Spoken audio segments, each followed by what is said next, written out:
Hi there and welcome to the fourth S, Standardize. I'll show you how we can standardize effectively and statistically. So I'll start off with mentioning our areas in our list, the amount of standards that we have, and the time spent on the standards. I'll also create a calculation called value, which is just a ratio. I'll start populating all the areas.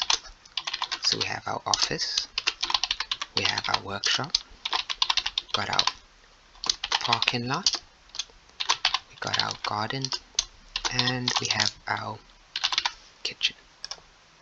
I'll start listing how many standards we have over there. So we've got 15 standards for our office, 5 for our workshop, 10 for the parking lot, 2 for the garden, and 6 for our kitchen. The amount of time spent there. Well, we spend about 5 hours inside the office, we spend about 8 hours inside the workshop, about 24 hours inside the parking lot, 1 hour for lunch break inside the garden, and 2 hours inside the kitchen actually cooking food. Next thing to calculate would be the ratio. So this is equal to the amount of standards that we have over the time. This now can be dragged down to populate the rest of our ratios. From here, we can create a lower control limit, but I'll make a little X there, just so that you're aware it's a different type of lower control limit. I'll show you the equation I use. This would be equal to the word average of your ratios, close your brackets, minus the standard deviation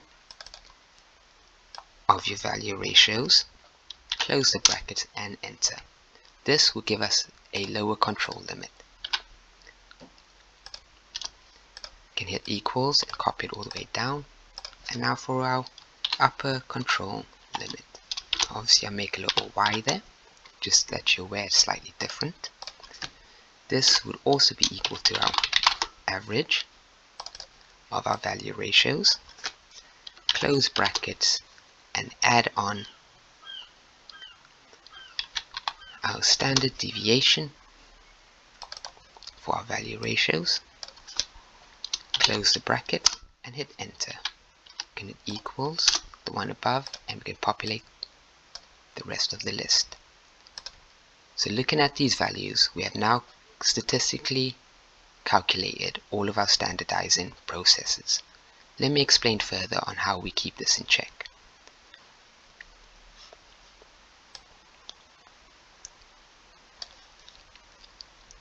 By selecting all of our areas, all of our value ratios, we can now insert a bar chart.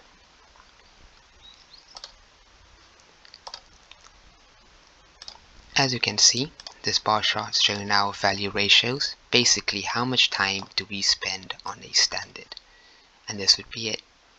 Next thing to do would be to select more data. We can add in a series, and this series we can call our lower control limit. The values for this would be all of our lower control limit values. Hit on OK. We can add in another series, and this would be our upper control limit. We can select its values and OK.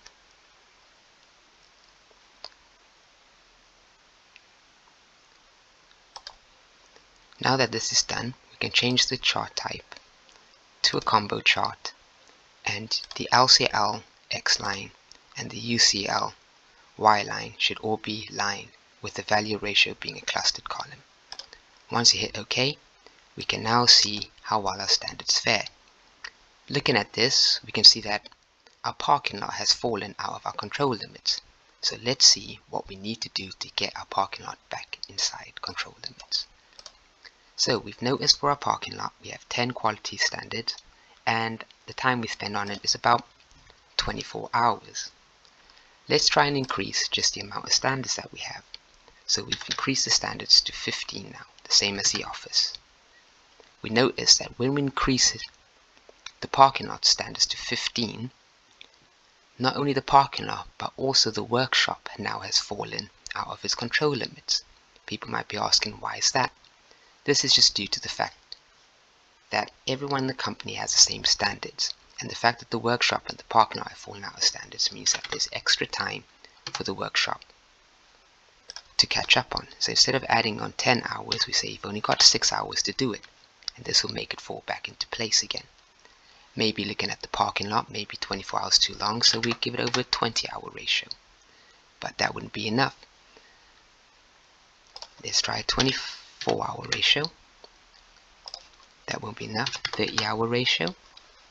Maybe less time, 12 hours. Now that we've made our parking lot fall back into limits, we notice our workshop goes out.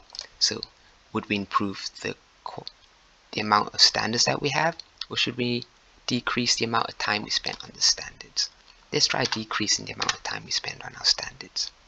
This now is literally on the verge of all being in control now, under the assumption that every department works as hard as each other. I'll just flick through the different quantities of standards and you can see how it affects it. For example, if we were to lessen our office amount of standards, we'd easily fall back into line, but this means that our kitchen now would be overworking in comparison to the rest of our company. Therefore, the standards only benefited 4 out of 5 departments. Due to this, we could probably tell our kitchen, do you know what? You have 2 times the amount of hours. And due to the fact that the kitchen now has created 2 hours extra free time, that means that they can all fall within the same control limits. In this case over here, we can see how the amount of standards to the amount of time you're allowed to spend on it can all have a value. And if you're trying to keep the standards across your company the same, I suggest you do the same as I've done over here, creating an upper control limit, a lower control limit, working out the value ratio, and then you can adjust how much time should be spent on how much standards, or even how many standards and how much time should be spent on it. This then can be graphically represented inside a bar chart with a lower control limit and an upper control limit. I hope you enjoyed watching how to standardize statistically, and I hope that it made sense. Stay tuned for the 5th S on how we sustain. Thank you.